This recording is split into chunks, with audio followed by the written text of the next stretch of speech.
Our next book today is called The Whisper, and it's written and illustrated by a wonderful artist by the name of Pamela Zagorensky.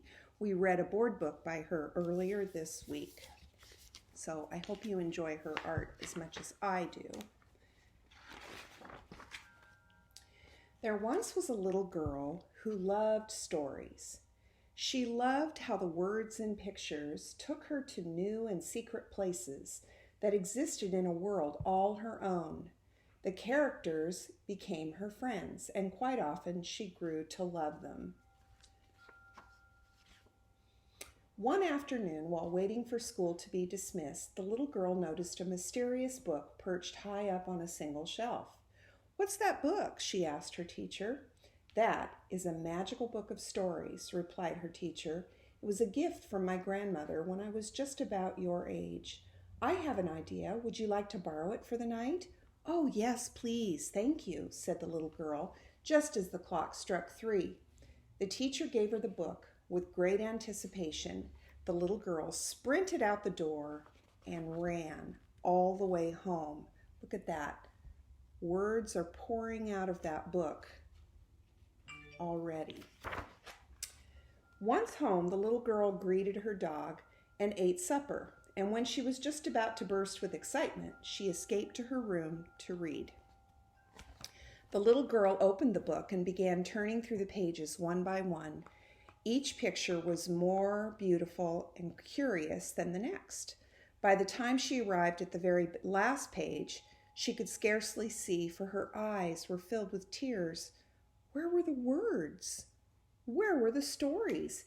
It's not just a book of stories without any words, she thought. As the little girl paged through the wordless book, she heard the wind blow and then a small whisper. "Dear little girl, don't be disappointed. You can imagine the words. You can imagine the stories. You start with a few simple words and imagine from there. Remember, beginnings, middles, and ends of stories can always be changed and imagined differently.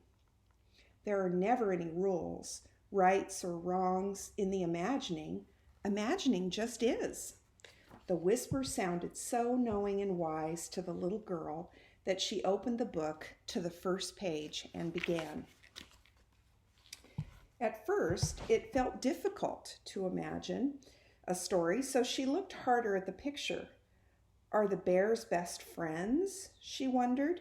Maybe the blue bear is bringing honey as a gift. Bears love honey. Blue Bear's Visit. Now that's a good title, she thought. Then she began to tell herself a story. Blue Bear arrived on the first day of spring. He promised. The little girl studied the second picture. There's that little rabbit again, she thought. I wonder what the man is saying to the magnificent ox. I know. The secret. "Mr. Ox, you must please promise not to tell anyone, but we need your help."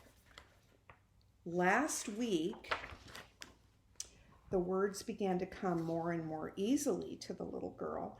Then the words grew into some sentences, and the sentences became stories. The quest.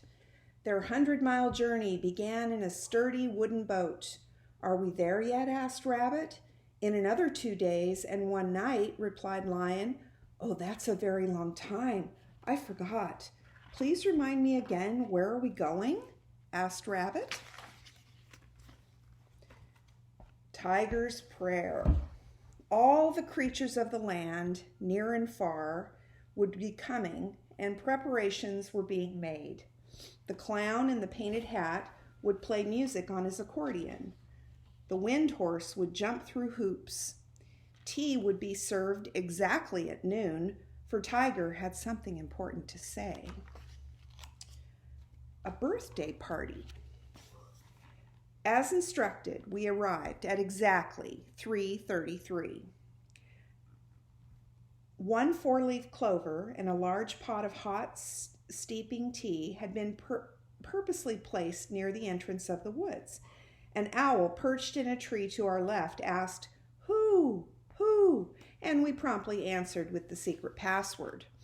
Our job was to bring the birthday cake, vanilla with vanilla cream frosting and black raspberry filling, with exactly 6 candles on top.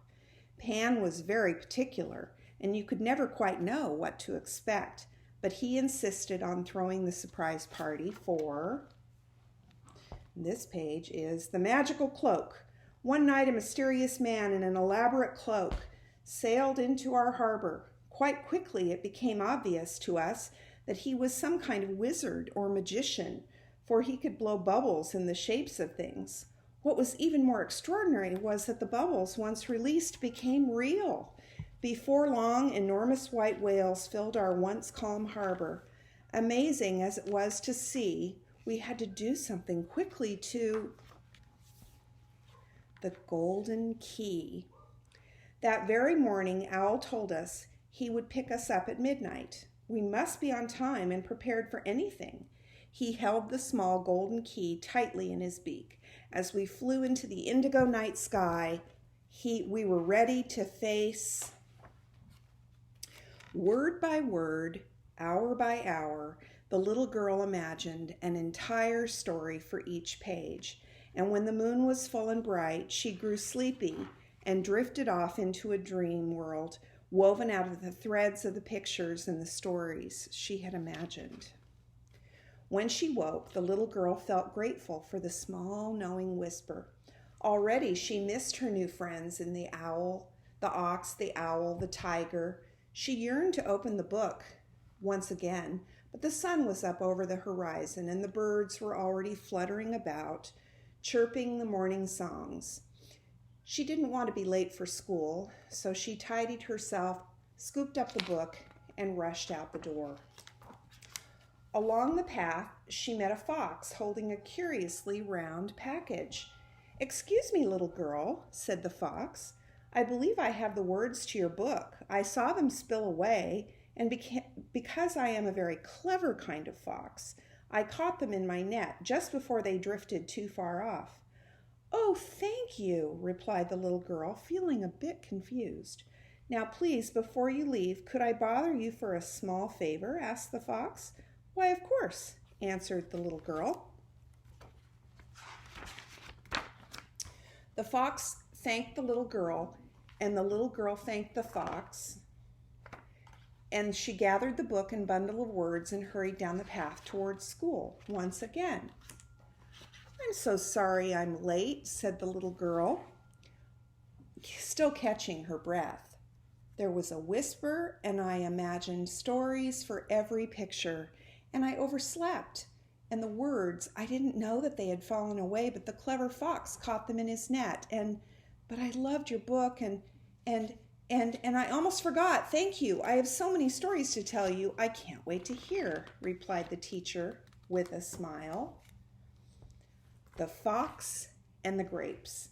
A famished fox saw some clusters of ripe black grapes hanging from a vine. She resorted to all her tricks to get them. But this fox is of the very clever kind, so she imagined her story differently, and the grapes tasted ever so sweet. The end. What I love about this book is it's using our imagination. So I want to encourage you to draw some pictures and write some stories of your own.